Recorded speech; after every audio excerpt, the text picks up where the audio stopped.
우리 그리스도인은 그리스도의 향기다. 그렇게 말씀하셨습니다.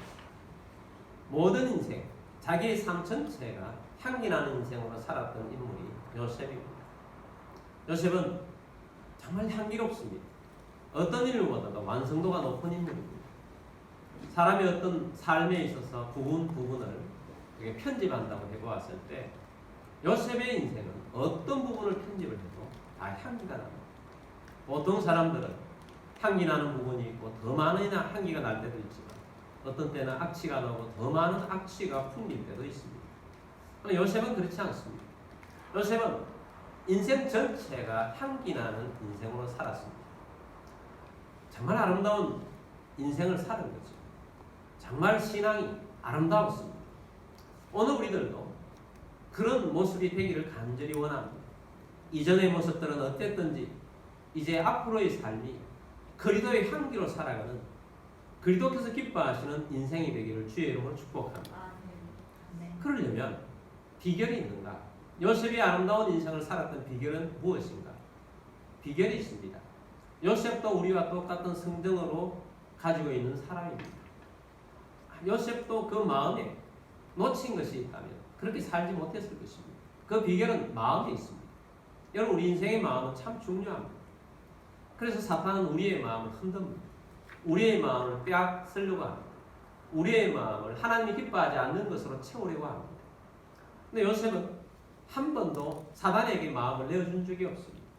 요셉의 마음 속에 담겨 있는 것, 그것이 중요한 것입니다. 항상 요셉의 마음을 지배하고 있었던 마음, 이 요셉이 마음 속에 항상 있었던 것은 무엇인가? 세 가지를 말씀드리려고 합니다. 첫 번째는 요셉의 마음 중심에는 하나님이 계십니다. 요셉은 언제나 하나님과 동행하는 사람이었습니다. 하나님이 그 마음 속에 언제나 있었습니다. 그래서 하나님께서 늘 요셉과 함께 하셨고 요셉을 통해서 하나님의 은혜가 언제나 나타났었습니다. 야곱이 죽고 이제 유언대로 가나안 땅에 장례를 치르고 모든 가족들이 오게 되었습니다. 장례를 치르면서도 형제들은 아주 두려움에 가득한 것 같습니다. 왜냐하면 원죄가 있습니다. 요셉에게 저질렀던 과거에 잘못했던 도단에서의 요셉을 죽이려고 했고 팔아먹었던 그것이 있었습니다. 그래서 두려웠습니다. 지금까지는 아버지라는 우상 아래에 있었기 때문에 요셉으로부터 은혜를 받고 보호를 받고 혜택을 받았지만 이제 아버지라는 우상이 사라지고 난 다음에는 요셉이 총리의 권한으로서 복수할 것이다. 이 마음이 그들을 괴롭혔습니다. 그래서 두려워하게 된 것입니다. 그래서 두려워서 돌아오자마자 형제들이 모여서 요셉 앞에 섰습니다. 그리고 말합니다. 창세기 50장 17절 말씀 보겠습니다. 너희는 이같이 요셉에게 이르라. 네 형들이 내게 악을 행하였을지라도 이제 바라는데 그들의 허물과 죄를 용서하라 하셨나니 당신 아버지의 하나님의 종들인 우리 죄를 이제 용서하소서 하매 요셉이 그들이 그에게 하는 말을 들을 때에 울었더라. 요셉의 형들이 아버지의 유언을 가지고 말합니다. 무슨 유언입니까? 아버지 야곱이 이렇게 말했다는 것입니다. 형제들이 악을 행하였을지라도 허물과 죄를 용서해라. 이 말씀을 아버지가 하셨으니 우리를 용서하소서. 그렇게 아버지의 유언을 가지고 다시 요셉에게 나와서 복수하지 말라고 부탁을 하는 것입니다. 야곱이 유언할 때 이 내용이 기록되어 있지 않습니다. 그러나 기록되어 있지 않다고 해서 요셉의 형제들이 그래서 거짓말로 이렇게 말하지는 않았을 것입니다. 왜냐하면 요셉도 아버지의 유언을 들었을 것이기 때문입니다. 아버지의 유언을 가지고 다시 한번 구합니다. 그리고 우리를 용서해달라고 합니다. 요셉은 이 말을 듣자 마음이 답답했습니다. 왜냐하면 지금까지 요셉이 아버지 가족들, 형제들을 받아들인 지 17년이 지났습니다. 그리고 지금까지 요셉은 한 번도 용서하지 않은 적이 없었습니다. 처음에 시험할 때도 분명히 말했습니다. 시험이 끝나고 난 다음에 두려워하지 마십시오.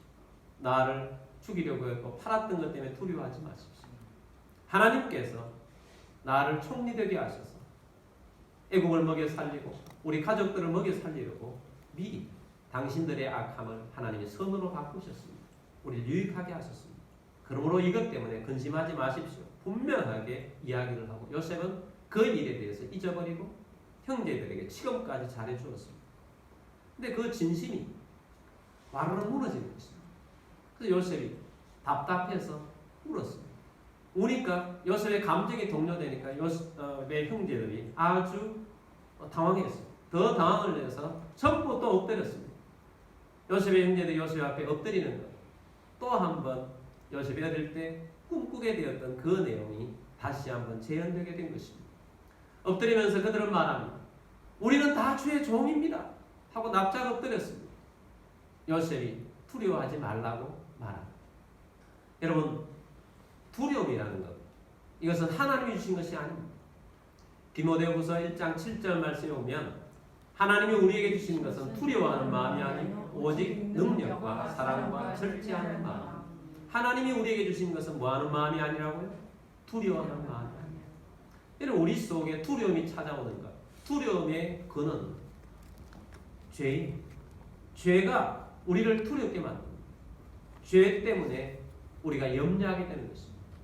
그래서 우리는 두려움이 생기면 이 두려움의 원인은 죄를 폭파시켜야 합니다. 죄로 자꾸 두려워하게 만들고 또 사탄은 우리에게 두려움을 주어서 그것을 이용하고 활용합니다. 하나님은 두려워하는 마음을 주시지 않습니다. 그러면 여러분, 두려워하는 마음이 생긴다면 그 원인을 빨리 찾아서 제거하고 십자가 앞으로 나아가고 죄 용서를 받고 잊어버리고 하나님이 주시는 마음, 능력과 사랑과 절제하는 마음을 가지고 믿음으로 승리하시는 그리스도인들이 되기를 주의로 축복합니다. 아멘. 그래서 이 이야기를 하자 요셉이 형제들에게 말합니다. 창세기 50장 19절 말씀입니다. 요셉이 그들에게 이르되 두려워하지 마소서 내가 하나님을 대신하리까.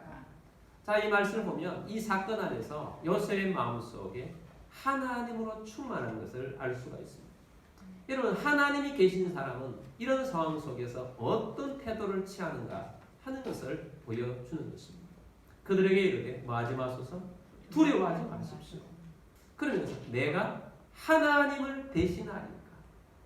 요셉의 마음속에는 하나님이 있었습니다. 그래서 하나님의 뜻대로 나는 행하는 사람이지 하나님께서 당신들의 인생, 형제들의 인생을 인도하시는데 내가 권세를 가지고 있다고 해서 내가 어떤 행동을 하는 것이 아니라는 것입니다. 여러분, 원수에게 어떤 일을 행하고 복수하는 것은 하나님의 백성들이 할 일이 아닙니다.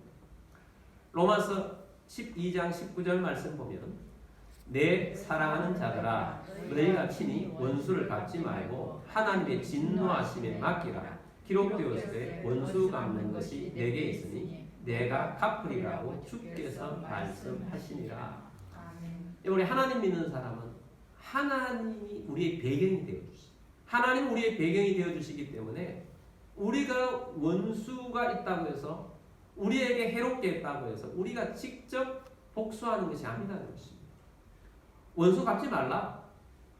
하나님의 진노하심에 맡기라는 것입니다. 내게 어렵게 하고 힘들게 하고 괴롭게 하는 사람들 하나님께 맡기라. 기도하면서 맡기시길 바랍니다. 우리가 어떤 사회 속에서 직장 생활이나 어렵게 하는 사람들이 있습니다. 그럴 때 우리가 정당하게 우리 주장을 펼치는 건 나쁜 것이 아닙니다. 근데 그럼에도 불구하고 계속해서 어렵게 하고 힘들게 할 때 우리는 뭘 합니까? 하나님께 맡기십시오. 하나님께 맡긴다는 것은 하나님 앞에 와서 기도하는 것입니다. 왜냐하면 기도하지 않으면 맡기기가 되지 않고 마음이 풀리지 않아요. 하나님께 맡기는 것입니다. 원수 갚는 것은 하나님께 맡기라. 하나님은 심판자이십니다. 우리 사람이 심판자가 아닙니다. 그래서 억울한 일을 당했다 할지라도 하나님께 맡기고 우리에게 맡겨진 일은 뭐냐 하면 선한 일입니다. 하나님은 선한 역할을 우리에게 맡기셨어요. 우리에게 행하는 것은 베푸는 것이라는 겁니다. 그래서 로마서 12장 17절 말씀 보면 아무에게도 악을 악으로 갚지 말고 모든 사람 앞에서 선한 일을 도모하라. 아무리 어렵게 하는 사람, 힘들게 하는 사람이라 할지라도 어떻게 하면 선한 일을 도모할 수 있을까? 예수님이라면 어떻게 되었을까? 그렇게 계획을 하고 선한 일을 도모하라는 것입니다. 21절입니다. 악에게 지지 말고 선으로 악을 이기라. 악을 악으로 대항하면 악에게 지는 것입니다. 왜냐하면 내가 악을 행했기 때문입니다. 선으로 악을 이기라는 것입니다. 선으로 악을 이깁시다. 선으로 악을 이겨야 되는데 요셉의 마음에 하나님이 계셨기 때문에 하나님의 관점에서 이 모든 것들을 보면서 하나님의 관점에서 풀어나가는 것입니다. 이런 믿음은 해석의 문제예요. 우리의 삶, 우리의 상황들을 믿음은 해석하는 거죠. 하나님이 내 마음에 계시면 하나님의 관점에서 내 상황을 보는 것입니다. 요셉이 억울한 일을 당했지요. 얼마나 큰 일을 당했습니까? 사람으로 따지자면 자기 형제들이 자기를 죽이려고 했고 팔아버렸어요. 이걸 어떻게 용서합니까? 어떻게 이런 일을 그냥 둘 수 있습니까? 그런데 하나님의 관점에서 이 상황을 해석하는 것입니다. 지나놓고 보니까 총리가 되어 있어요. 하나님께서 애굽에서 이 귀한 일을 하라고 하나님이 하셨기 때문에 하나님께서 당신들이 하신 악을 선으로 바꾸어서 나로 하여금 이런 삶을 살게 하셨고 하나님께서는 내 위치를 애굽의 총리의 위치를 두신 것은 당신들이 나를 죽이려고 했고 나를 팔아버렸지만 그러나 이 어려운 시기에 나에게 당신들을 먹여 살리라고 하나님께서 그렇게 인도하셨다는 거예요. 이건 해석이에요. 믿음의 눈으로 삶을 해석하는 것입니다. 여러분 우리가 지나놓고 보면 그때 이런 억울한 일을 당했는데 이게 다 약이 되었구나. 하나님이 유익하게 인도하셨구나. 깨달을 날이 와요. 근데 지금 당장은 이해가 되지 않아요. 그때마다 늘 기억하십시오. 하나님이 유익하게 인도하실 것이다. 아멘. 합력하여 선을 이루실 것이다. 아멘. 반드시 이 마음을 가지고 나아가는 여러분들이 되기를 주의 이름으로 축복합니다. 아멘. 그래서 요셉은 하나님이 그 마음 속에 있었기 때문에 하나님의 마음으로 해석한 것입니다. 창세기 50장 20절 말씀 보겠습니다. 당신들은 나를 헤아려 하였으나 하나님은 그것을 선으로 바꾸사 오늘과 같이 많은 백성의 생명을 구원하게 하시려 하셨나니. 당신들은 나를 헤아려 하셨으나 하나님이 선으로 바꾸셨다. 그래서 오늘과 같이 많은 백성의 생명을 구원하려고 하셨습니다. 이건 해석이에요. 하나님이 지금까지 이끌어왔던 삶을 믿음으로 해석해보니 하나님의 입장에서 해석해보니 이런 결론이 나더라는 것입니다. 그래서 원수를 맺지 않는 것입니다. 형제들이 오해하는 거 있었어요. 형제들과 요셉 사이는 정말 건널 수 없는 강이 자기들 마음속에는 있잖아요. 동생 요셉이 용서를 했다고 그랬지만 이게 도저히 자기들이 행동이 용납이 되지 않는 것입니다. 그래서 아버지가 살아계실 때는 요셉으로부터 보호받는 것은 아버지가 우산이 되어줬기 때문에 보호받는다고 생각을 했어요. 근데 아버지가 돌아가시자 우산이 사라졌다고 생각한 것입니다. 근데 거기 못 본 것이 있는 거죠. 요셉의 마음속에 누가 계시다? 하나님이 계셔서 아버지 야곱이 우산이 아니라 진짜 우산은 하나님이셨다는 사실을 이 형제들은 몰랐던 것입니다. 여러분 하나님이 우리 마음속에 계신 사람은 사람들 관계 속에 하나님이 보호자가 되시고 하나님 우산이 되어주셔서 모든 관계 속에서 일해나가고 있다는 사실을 잊지 않는 우리들이 되기를 원합니다. 그래서 하나님이 계셨기 때문에 하나님이 형제들이 잘못에도 불구하고 보호자가 되어주셨던 것입니다. 그래서 요셉은 선한 일을 행하는 것입니다. 어떤 선한 모습으로 그들에게 행하는 것인가? 21절 말씀입니다. 당신들은 두려워하지 마소서. 내가 당신들과 당신들의 자녀를 기르리라 하고 그들을 강곡한 말로 위로하리라. 하나님이 계신 사람이 얼마나 멋진가를 보십시오. 그들이 두려워하자. 당신들은 두려워하지 마십시오. 그들의 가장 근본적인 원인, 두려워하는 마음, 그것을 제거하려고 요셉은 다시 한번 노력합니다. 두려워하지 마십시오. 두려움을 제거하십시오. 아멘. 그러면서 요셉이 다시 한번 엄청난 선을 베풀어 줍니다. 내가 당신들과 당신들의 자녀를 기르리라 하고 책임져 주겠다는 것입니다. 내가 당신들의 모든 삶, 또 당신들의 가족들, 조카들의 모든 교육비, 생활비 모든 것들을 내가 다 책임지겠습니다. 얼마나 멋집니까? 요셉이 가진 자잖아요. 권력도 가졌고 부도 가졌고 다 가졌잖아요. 다 가졌기 때문에 나는 베푸는 자다. 하나님 말씀하신 것 따라서 악을 악으로 갚지 않고 선으로 악을 이기는 것입니다. 선을 베풀었어요. 그 마음속에 누가 계시기 때문에? 하나님이 계십니다. 하나님이 계신 자, 하나님의 사람들은 이런 모습인 것입니다. 그러면서 그들을 간곡한 말로 뭐하였더라? 위로하였더라. 도리어 사실 복수심을 가지고 있다면 위로를 받아야 될 사람입니다. 하나님이 주신 은혜가 충만하니까 하나님으로 가득하니까 위로하는 사람이 되었더라 하는 것입니다. 얼마나 아름다운 모습입니까?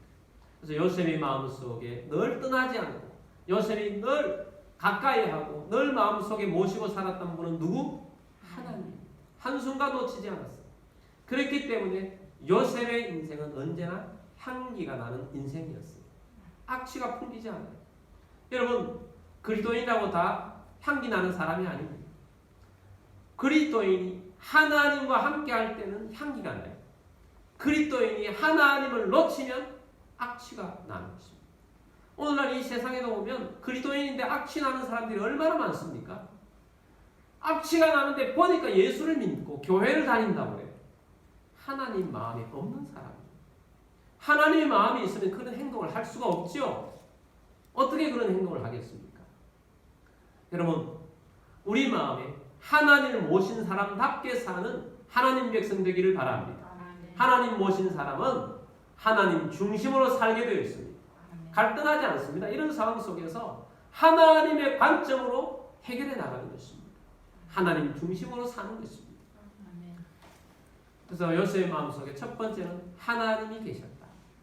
두 번째는 요셉의 마음 중심에는 언약의 말씀이 충만했다 하는 것입니다. 요셉은 하나님 말씀으로 충만했어요. 요셉이 이제 110세가 되었어요. 110세가 되었는데 이제 하나님 품에 안길 때가 되었다.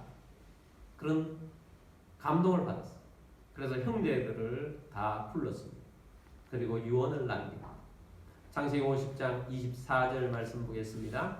요셉이 그의 형제들에게 이르되 나는 죽을 것이나 하나님이 당신들을 돌보시고 당신들을 이 땅에서 인도하여 내사 아브라함과 이삭과 야곱에게 맹세하신 땅에 이르게 하시리라 하고 나는 죽을 것이다. 그러나 하나님께서 당신들을 돌보시고 지금까지는 내가 돌보는 것 같지만 사실 하나님이 돌보셨는데 내가 없어도 하나님께서 돌보실 것이다. 그리고 당신들을 이 땅에서 인도하여 내사 아브라함과 이삭과 야곱에게 맹세하신 땅에 이르게 하시리라. 무슨 말씀입니까? 가나안 땅을 바라보게 하는 것입니다. 가나안 땅. 가나안 땅을 바라볼 수 있었던 유일한 근거는 무엇입니까? 하나님의 언약의 말씀이에요. 하나님께서 아브라함에게 주셨고 이삭에게 주셨고 야곱에게 주신 말씀이에요. 요셉은 아버지로부터 받았던 말씀이에요. 아버지로부터 우리가 받은 땅은 가나안 땅이라는 것입니다. 그래서 요셉은 죽으면서 애굽이 아니라 가나안 땅을 제시하는 것입니다. 요셉의 마음속에는 언약의 말씀이 있었던 것입니다. 사실 이제 이민으로 따져보면 애굽이라는 사회는 그 당시에 최고의 나라였어요. 요셉은 최고의 총리였어요. 존경받는 총리였어요. 부유했어요. 모두에게 인정받았어요. 그러면 거기에서 정착해서 이제는 우리가 애굽 사람이다 하고 거기에 섞여서 살기를 보통 사람은 원할 것입니다. 근데 요셉은 아니었어요. 가나안 땅이라는 것입니다. 왜 가나안 땅을 제시합니까? 하나님의 언약의 말씀이 가나안 땅에 있기 때문입니다. 그 당시의 애굽과 그 당시의 가나안은 비교할 수 없는 곳이에요. 삶의 질의 차이가 너무 차이가 나는 것입니다. 그렇다고 해서 가나안 땅에 어마어마한 보석을 숨겨놓은 것도 아니고 어마어마하게 땅을 많이 사놓은 것도 아니고 가나안 땅에 있는 것은 단지 아브라함 때에 무덤 묻히는 땅 그것만 있는 거예요. 그런데 그곳에 마음을 두는 이유는 무엇입니까? 하나님의 말씀이 그것을 가리키기 때문이라는 것입니다. 하나님의 말씀이 있는 곳에 간다는 것입니다. 여러분 오늘 우리들에게 있어서 우리 삶에 하나님의 말씀이 매우 중요합니다. 그래서 우리 마음속에 말씀이 자리 잡고 있어야 합니다. 그래서 말씀이 나에게 무엇을 하라고 하는가? 어떤 것을 가르치는가? 하나님이 내게 어떤 말씀을 주셨는가? 하나님이 나를 부르시사 나에게 주신 말씀을 따라서 내 사명이 되게 하시는데 어떻게 가야 합니까? 주님께서 내게 주신 말씀이 충만할 때 말씀을 따라 움직이는 사람이 되어야 합니다. 하나님이 우리에게 말씀을 주셨어요. 그래서 여러분 심령 속에서도 말씀이 이끌어가는 주의 백성이 되기를 주의 이름으로 축복합니다. 아멘. 우리가 로마서 말씀을 지난주 큐티를 보면서 말씀의 은혜를 받았어요. 바울이 로마 교회에 편지를 썼는데 편지를 쓴 이유 중에 하나가 바울이 로마 교회를 가고 싶어 하기 때문에 먼저 편지를 보낸 것입니다. 로마 교회를 가고 싶다. 내가 몇 번이나 너희 로마에 있는 교회에 가고 싶었으나 길이 막혀서 몇 번 가려고 했으나 지금까지 못 갔지만 곧 가게 될 것이다. 그러면서 로마 교회를 가야 할 분명한 목적을 말합니다. 그 목적은 뭐냐? 스바나로 가고 싶다는 것입니다. 스바나는 오늘날 스페인입니다. 로마 교회를 거쳐서 스바나에 갈 것이다. 스페인에 갈 것이다. 왜 스페인에 가고 싶어 하느냐? 그 당시에 사람들이 땅끝이라고 생각하는 지역은 스페인이었습니다. 우리나라도 해남에 가면 땅끝 마을이 있는데 스페인에도 땅끝 마을이 있더라고요. 오늘날도 땅끝 마을이 있어요. 예수님께서 말씀하시기를 너희에게 성령이 임하시면 너희가 권능을 받아서 땅끝까지 이르러 내 증인이 되리라. 하나님 말씀이 땅끝에 있어요. 사도 바울은 하나님으로부터 이방인의 사도로 부르심을 받았어요. 그래서 사도 바울은 언제나 말씀을 따라서 이방 땅으로 다닙니다. 하나님 말씀 따라서 땅끝까지 가고 싶었고 땅끝에 가서 복음을 전하고 싶었던 것입니다. 말씀의 지배를 받으니까 하나님의 말씀을 따라서 가고자 했던 거예요. 그러면서 이런 말씀을 주고 있어요. 가긴 로마 교회로 가는데 가기 전에 먼저 내가 예루살렘을 들렀다 로마로 갈 것이다 라고 말합니다. 그 당시에 예루살렘에는 많은 유대인들, 특별히 권력자들, 바리새인들이 바울의 이야기를 듣고 바울이 만약에 예루살렘에 오면 감옥에 가두거나 죽이려고 계획을 짜고 있었어요. 수많은 사람들이 바울을 방문하면서 예루살렘의 분위기는 이렇습니다. 당신은 예루살렘에 오면 큰일 납니다. 계속 그런 소식을 전해줘요. 근데 바울의 마음속에 하나님 성령님께 주신 말씀은 로마로 가기 전에 예루살렘에 먼저 갔다 가라는 것입니다. 말씀. 그래서 그런 이야기를 듣고도 예루살렘으로 갑니다. 예루살렘으로 가는 도중에 지역마다 기도하시는 분들이 이야기를 해줍니다. 선지자들입니다. 기도하면서 말합니다. 바울 사도시여 예루살렘에 가지 마십시오. 지금 가게 되면 가서 하나님께서 말씀하시기를 감옥에 갇히고 굉장히 많은 고초를 겪는다고 하십니다. 가지 마십시오. 또 바울은 하나님께서 나에게 예루살렘으로 가게 하셨어요. 갇혀도 그들이 혹 죽인다 할지라도 고초를 당한다 할지라도 나는 갈 것입니다. 심지어 빌립 집사라는 유명한 집사님이 계시잖아요. 집사님의 네 딸이 모두 다 기도의 사람이요 선지자들이었어요. 바울이 오는 길에 빌립 집사의 집에 방문했을 때 네 딸이 기도를 해줍니다. 기도를 해주면서 하나님 보신 것을 가지고 예언을 해줍니다. 바울의 허리띠를 풀어가지고 자신의 몸을 꾹꾹 묶으면서 하나님 말씀하시기를 이 띠 임자는 오늘 이렇게 묶인 것처럼 예루살렘에 묶인다고 그럽니다. 하나님이 그렇게 말씀하셨습니다. 이렇게 예언을 해줘요. 그래서 같이 있던 사람들이 웁니다. 바울 사도시에 제발 예루살렘으로 가지 마십시오. 가지 마십시오. 바울은 말하고 하나님은 예루살렘에 가라고 하셨습니다.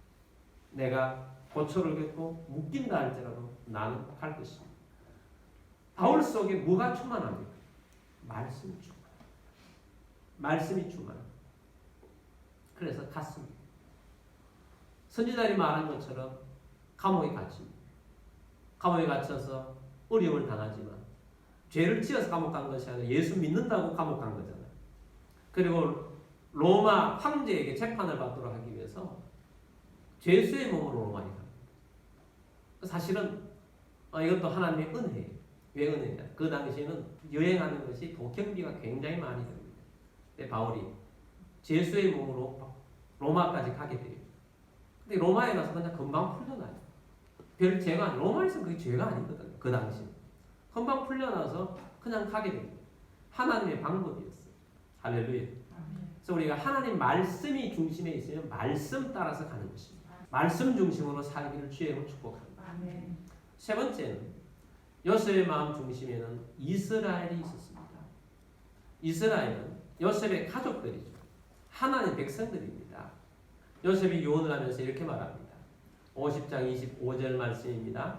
요셉이 또 이스라엘 자손에게 맹세시켜 이르기를 하나님이 반드시 당신들을 돌보시리니 당신들은 여기서 내 해골을 메고 올라가겠다 하라 하였더라. 하나님이 언약하셨는데 가나안 땅에 가는데 지금은 총리이기 때문에 총리의 장지를 가나안 땅에 갈 수가 없어요. 근데 하나님이 말씀하신 걸 분명히 요셉이 믿는 거죠. 반드시 언젠가는 하나님이 가나안 땅으로 인도하실 텐데 내 해골을 메고 가나안 땅에 가기를 유언을 하는 것입니다. 실제로 나중에 출애굽 때 요셉의 해골을 메고 가서 장례를 치릅니다. 이것은 뭘 말합니까? 요셉이 지금 이스라엘 가족들 처음에 올 때 야곱 가족들 70명 왔는데 지금 이 유언을 남길 때는 수많은 백성들이 더 생겼고 앞으로 이것이 하나님의 백성이 되고 하나님의 큰 민족 아브라함이 약속하셨던 그 큰 민족에 대한 약속이 있었는데 하나님의 나라에 대한 소망이었어요.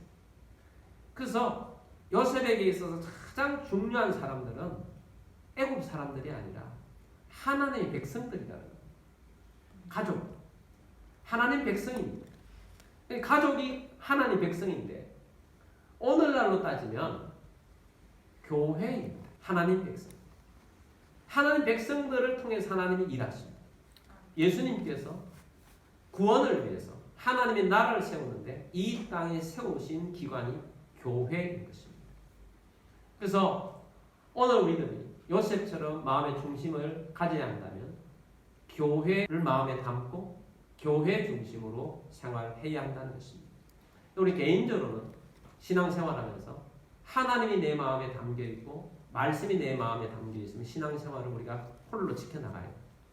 근데 이 신앙생활은 많은 시험이 있고 어려움이 있어요. 신앙생활을 통해서 우리가 영적인 삶이 길러지고 신앙생활에 서로가 서로를 보호해주는 역할을 하는 것이 교회라는 울타리인 것입니다. 흔히 장작불이 활활 타다가도 하나를 따로 떼내놓으면 금방 식듯이 우리의 신앙이 교회를 벗어나면 식어집니다. 이 코로나 팬데믹 때문에 교회 모임을 많이 힘들게 하고 있어요. 그래서 많은 사람들이 떨어지고 있습니다. 여러분, 교회라는 것은 정말 중요한 기관이에요. 하나님이 예배를 통해서 받으십니다. 예배를 통해 하나님 말씀을 주시고 우리 성도들끼리 사랑을 주시고 서로의 연합하여서 함께 나아갈 수 있는 울타리가 되게 하셔서 하나님의 뜻을 이루는 귀한 기관이 이 교회라는 울타리인 것입니다. 그래서 우리 중심에 진짜 신앙생활 잘하는 사람들은 교회가 항상 담겨 있어요. 교회에서 내가 무엇을 해야 할까? 어떤 일을 해야 할까? 교회를 통해서 내가 어떻게 해야 할까? 교회라는 것은 건물이라기보다 여러분 하나님 백성들이에요. 그래서 성도가 아플 때, 성도가 힘들어할 때 위로하고 격려하고 함께 나아가는 것입니다. 그래서 우리 마음에 하나님 백성들이 마음에 담겨 있는 것. 이것이 굉장히 중요하죠. 자, 그래서 결론을 맺습니다. 우리가 아름다운 인생, 요셉처럼 아름다운 인생. 요셉은 최고의 완성도가 있는 그런 하나님 백성이었어요. 여러분, 우리들도 완성도가 있는 하나님 백성이 되기를 간절히 사모하게 되기를 원합니다. 그렇게 되려면 우리 마음에 담겨 있는 중요한 세 가지. 하나님이 계십니다. 말씀이 있습니다. 교회가 있습니다. 그래서 우리가 이 담겨 있는 것이 있다는 증거는 우리 삶이 이 중심으로 산다는 것입니다. 옛날 저희 교회 어릴 때는 주보 제일 첫 장에 뭐 다른 주제나 이런 것들이 옛날에는 없었어요. 첫 장에 늘 있었던 내용이 있습니다. 첫 번째, 하나님 중심. 두 번째, 말씀 중심. 세 번째, 교회 중심. 언제나 그게 박혀 있었어요. 그게 우리 삶에 있어서 굉장히 중요한 거예요. 엄청나게 중요한 것입니다. 여러분, 우리들이 하나님이 계시고 말씀이 우리 속에 있고 교회가 있다. 우리들도 하나님 중심으로 살게 되길 바랍니다. 아멘. 말씀 중심으로 사십시오. 아멘. 교회 중심으로 사십시오. 아멘. 그러면 하나님께서 우리에게 주시는 아름다운 인생, 그리스도의 향기가 나타나는 그런 인생이 되어질 것입니다. 그래서 요셉이 한 부분도 악취가 나는 부분이 없었듯이 이제부터의 우리의 삶이 정말 하나님이 기뻐하신 인생이 되도록 해나가는 우리들이 되기를 원합니다. 아멘. 하나님께서 아브라함을 부르셨는데 아브라함도 약점이 있고 그 아들 이삭도 약점이 있고 야곱도 약점이 있었지만 이 4대째 내려온 요셉에게 있어서 하나님께서는 하나님 백성다운 이런 모습을 창세기의 마지막에 기록을 해주고 있습니다. 하나님의 언약의 백성들의 완성도는 이런 것이다 하는 것을 보여주면서 이 요셉은 예수님을 예표하는 인물로 우리에게 보여주고 있습니다. 요셉은 예수님을 닮은 사람. 오늘 우리들도 정말 주님이 기뻐하시는 사람으로 살도록 주님이 뜻하시는 주님을 기쁘시게 하는 하나님 백성 다 되시기를 주의 이름으로 축복합니다. 아멘. 하나님 중심으로 삽시다. 아멘. 말씀 중심으로 삽시다. 아멘. 교회 중심으로 살아갑시다. 아멘. 그래서 우리가 이렇게 결단을 하고 믿음으로 살아가시는 주의 백성 다 되시기를 주의 이름으로 축복합니다. 아멘. 우리 함께 기도드리겠습니다.